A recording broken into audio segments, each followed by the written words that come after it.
show you this fitting first. So I have now attached to this loop the male ring. So now it cannot fall off because it would otherwise. And you can see here that this rounded shape is to the inside and the fingers 1.5. You can see it. 1.5 should lay on this thorn here.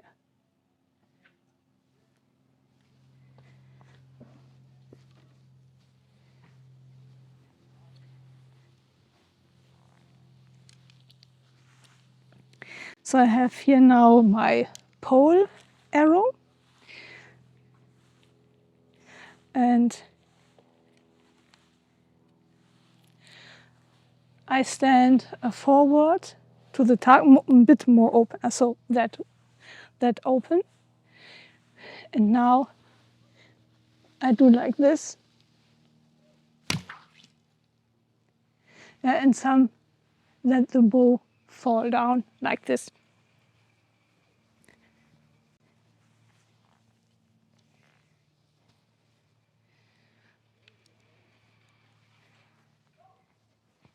So it's a quite different form of pulling and release, so that you start 50-50 and then go forward, backward, backward, backward to the max, to your personal max. And then release. And the release is depending on the club. And so there are different flavors. And so my release is not depending on any club. So masters would find here and there something that I could improve, and I would love to know. But masters only, please. And so during the Korean archery days that I participated the last years, I learn a bit more every time, but these days are my source of knowledge for Korean archery shooting style. Okay, so what else do we need to know about the bow? Okay, structure and materials, not yet for the KTB, but in former times. The total length was 110 to 125 centimeters. Mine has 51 inches. It's a reflex-deflex composite bow. In that times, very strong C shape when unstrung. You know, the Korean horn bows look like this if they're unstrung. Materials have been in the core hardwoods like mulberry or maple, and the belly is water buffalo horn.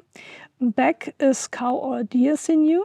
Laminations would be bamboo strips or other hardwood veneer layers.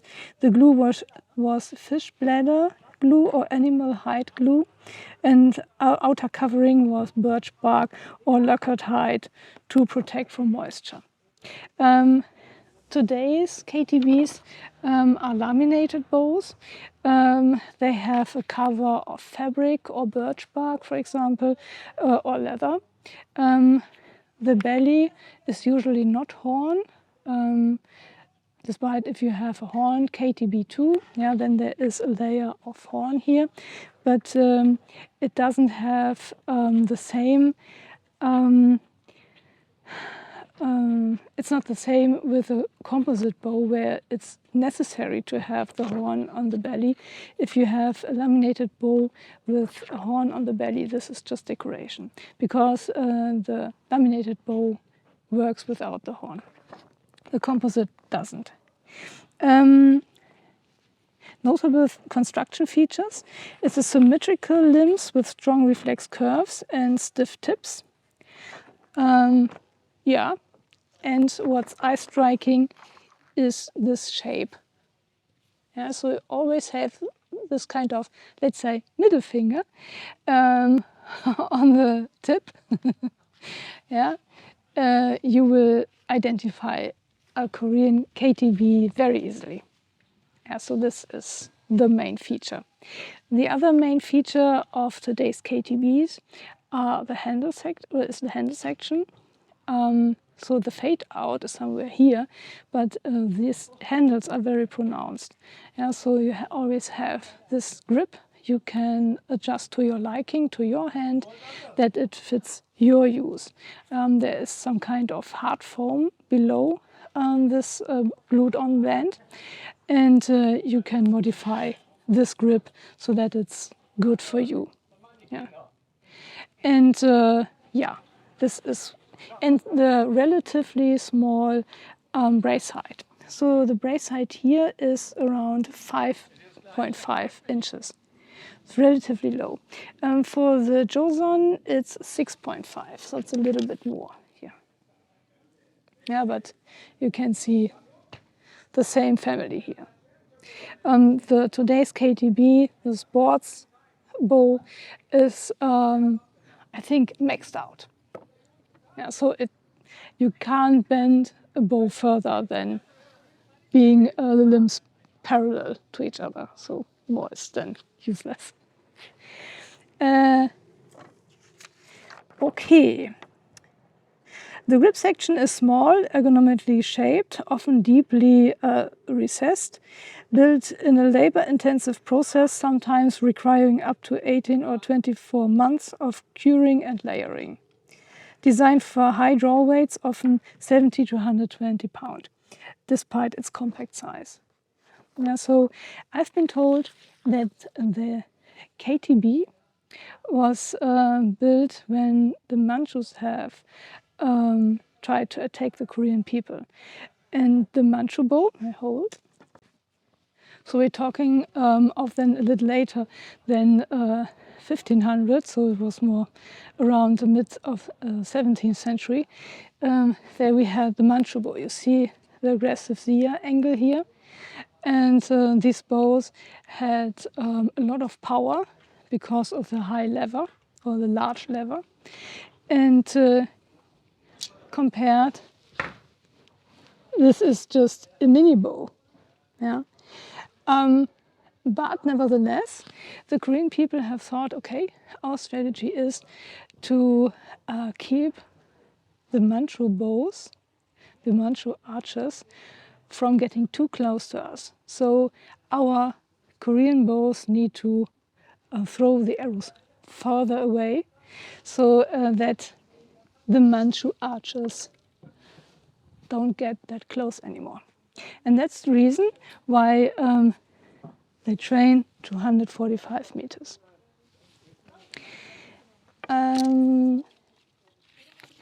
What else? So key performance traits, extremely fast arrow speeds. Sorry about that noise around me. Neighbors have action here, gardening here. So sorry about that.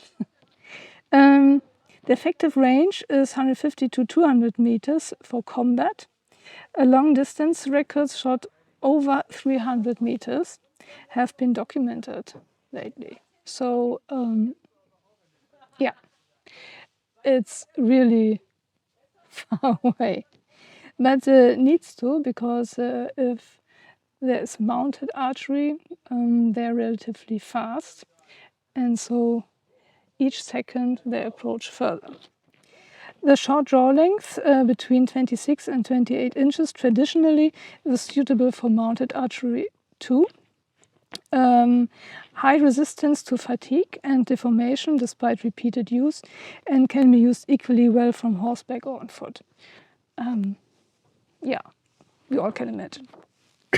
The firing characteristics, it's a snappy release due to highly reflexed shape, requires precise release technique, and shoots lighter arrows than European longbows, emphasizing speed over momentum.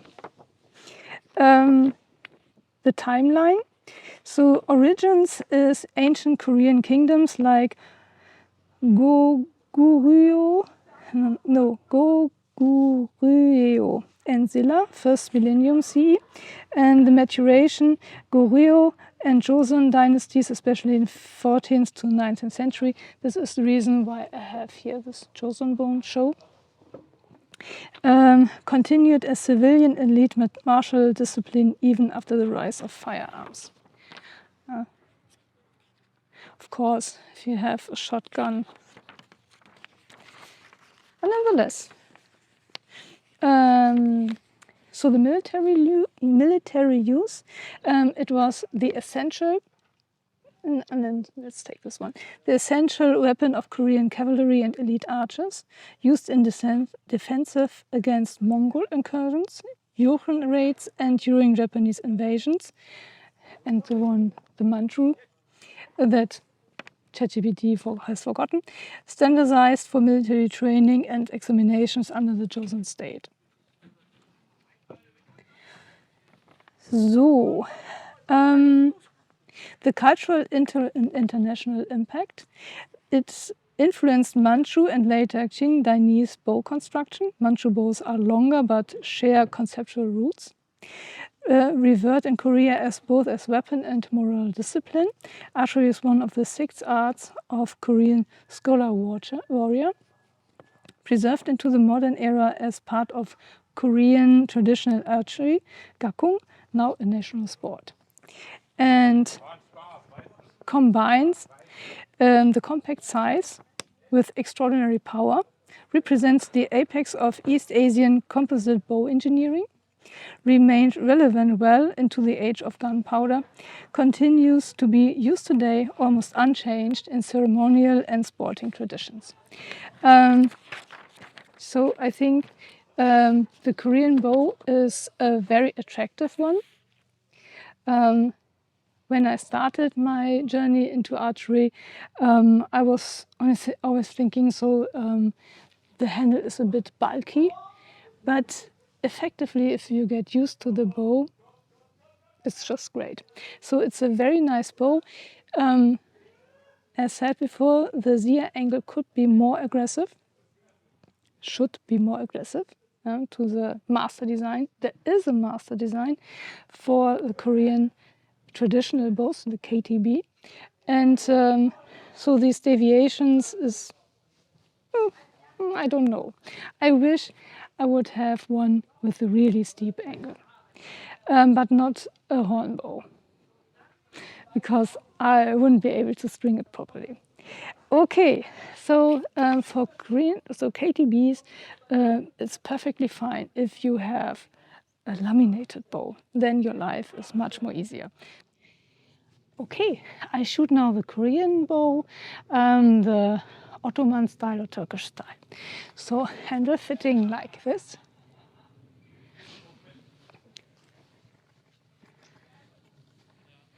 And since the brace height is relatively low here, there's always a tendency that you can slip yourself.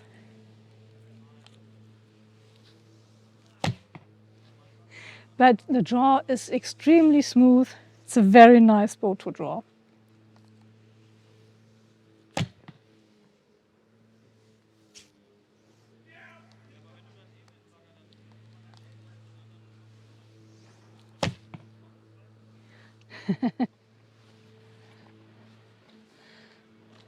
So.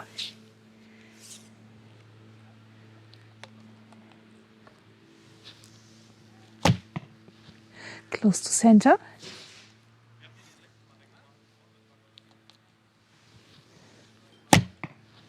Below.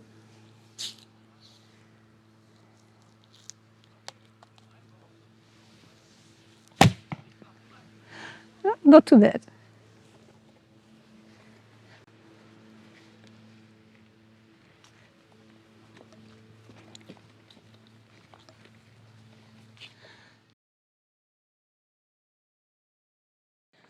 Okay, now about the Ming bows.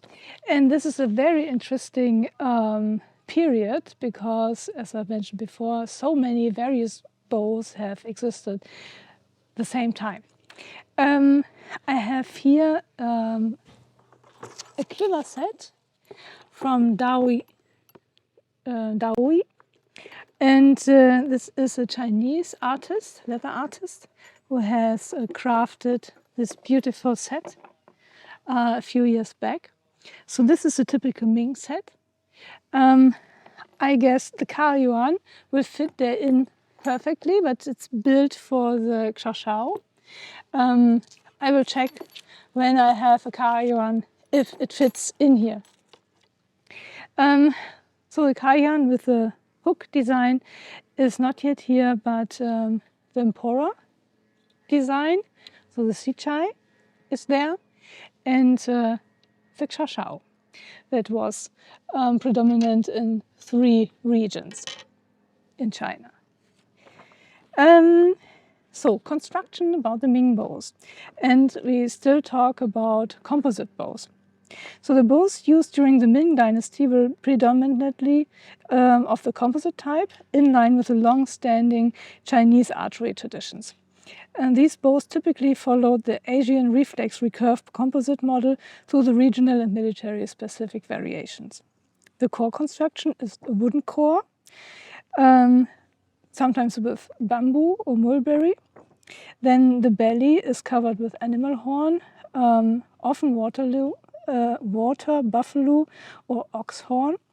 Then the back, often laminated with animal sinew, glued with hide or fish glue. And the adhesive with the hide or fish glue, and the finish was often covered with lacquer, bark, like birch bark, silk or leather wrappings to protect against moisture aware. Military bows were sometimes painted or had decorated surfaces, especially in court or ceremonial contexts.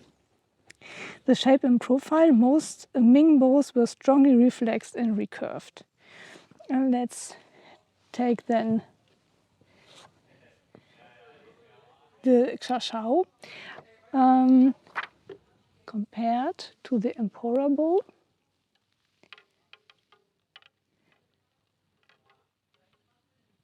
Similar. Yeah?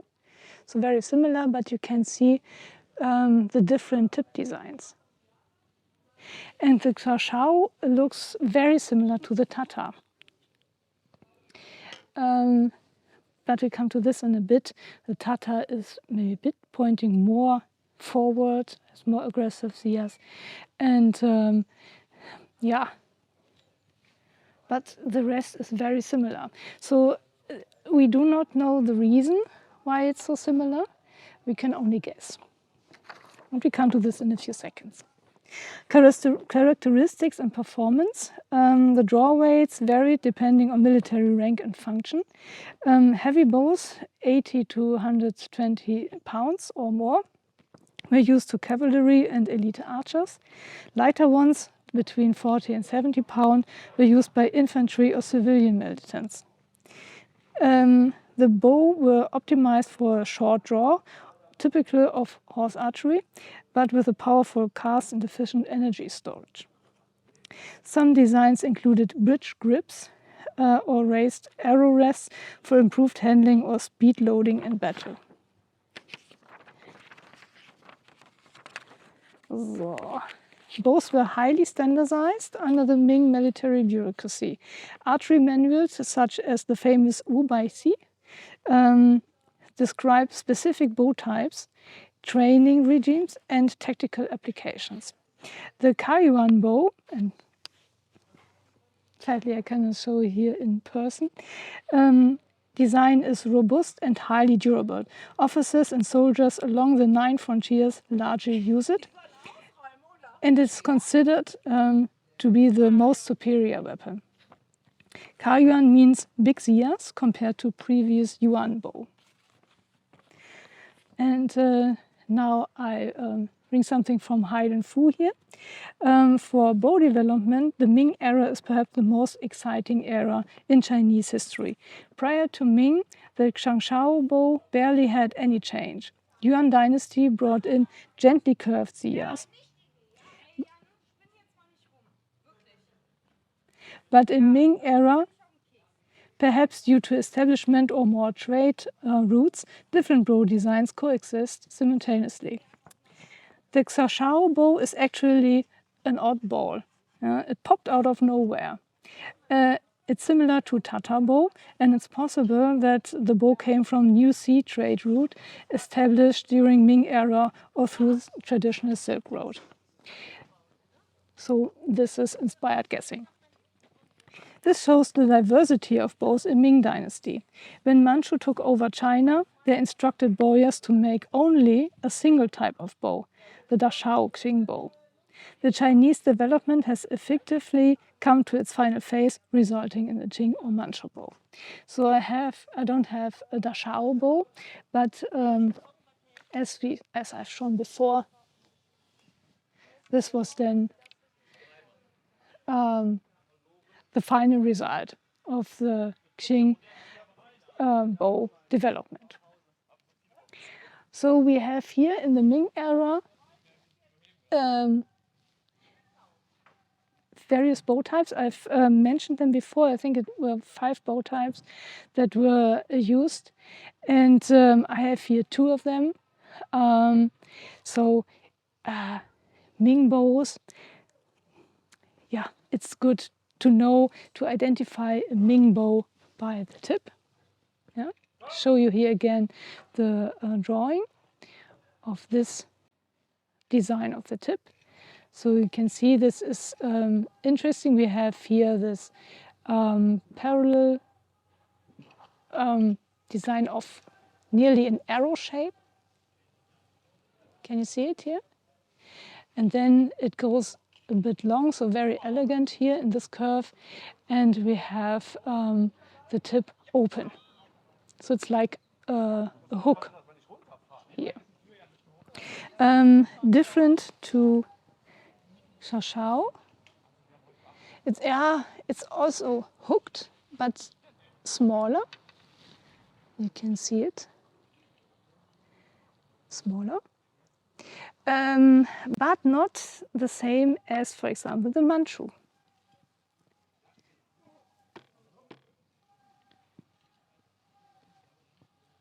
Like here. Yeah, you can see that this is a groove and this is a hook. Yeah, you see what I mean? Okay. Like this. Historical influences. The Ming bow style emerged from a long evolution of earlier Chinese bow making and was influenced by several regional and historical factors, such as the steppe influence. Ming China inherited and refined the composite bow technologies of earlier dynasties like the Yuan, Mongol. Show you. Mongol. You see here the groove. It's not a hook. Liao and Jin, who were all horse-riding people with long steppe traditions. The Han legacy, composite bow, had already been in use during the Han dynasty. This is around 200 BC up to 200 AD. And Ming bowyers preserved some design principles, especially in the use of bamboo laminated cores. I have a Han bow here as well, and I have shown you in the video, so you could look this up, Han bow. I think it's the Han Wind. Silk Road exchanges, military contact with Central Asia, Tibet, Korea, you continue to bring subtle refinements. Korean style bows were known and occasionally adopted or copied. Military standardization. The Ming dynasty established centralized bow workshops and military inspection regimes. There were official specifications for bow length, draw weight, materials, and even decoration, especially for imperial guards or tribute bows. Conclusion. The Ming dynasty bow represented a sophisticated blend of technological refinement, military pragmatism, and cultural traditions. It stood at the crossroads between the martial traditions of Central Asia and East Asia, with a bow design that was durable, standardized, and deadly effective for both mounted and foot archers. Okay, this concludes the section for Ming bows. Okay, now the 2 Ming bows. As you can see, I have here the Sichai in the bow bow case. It's flexible, you can put it aside or forward. You can adjust the angle so that it's pointing more back, so more out the way. And yeah, so shooting works as well. So here the handle fitting for the Sichai, for the Chashao. I have not yet reviewed the Chashao. When I was preparing this video, I found out that I didn't do it so far. So this video about the Chashao will follow. Yeah, shooting with this bow is very nice. It has a nominal poundage of 33 pounds, so it's very easy. Center shot. And this bow likes these arrows. Ah, this was off.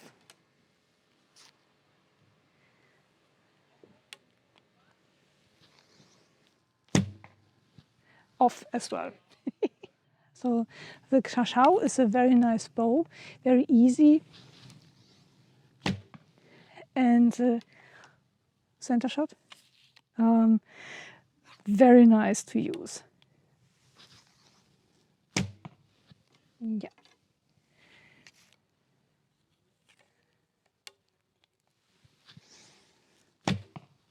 Oh, not too bad. I show you.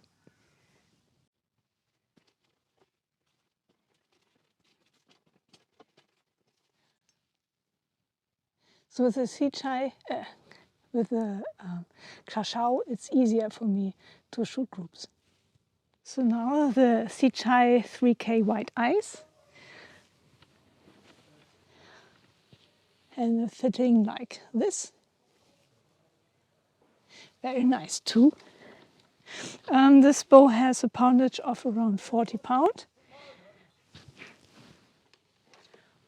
But I still can use these arrows.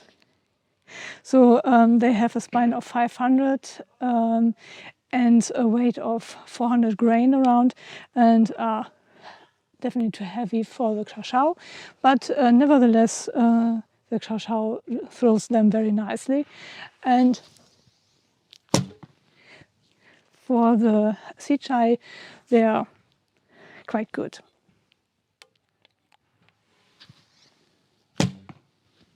Yeah, center shot.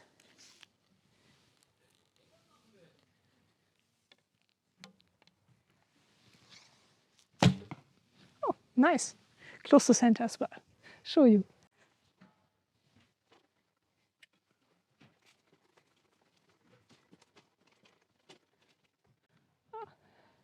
Both close to center.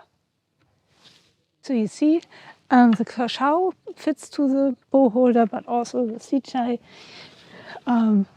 So the bows are close enough to fit into this bow holder.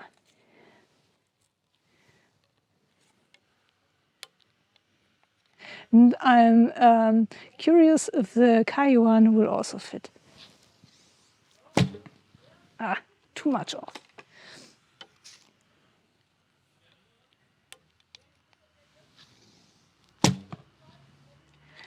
Better.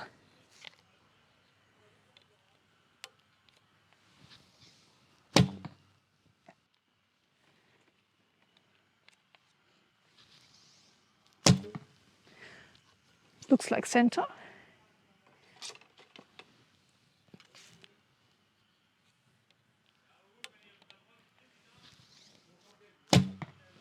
Yeah.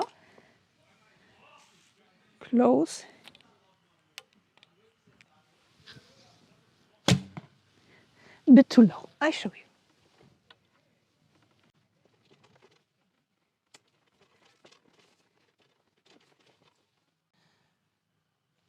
But arrows are very parallel to each other. Nice.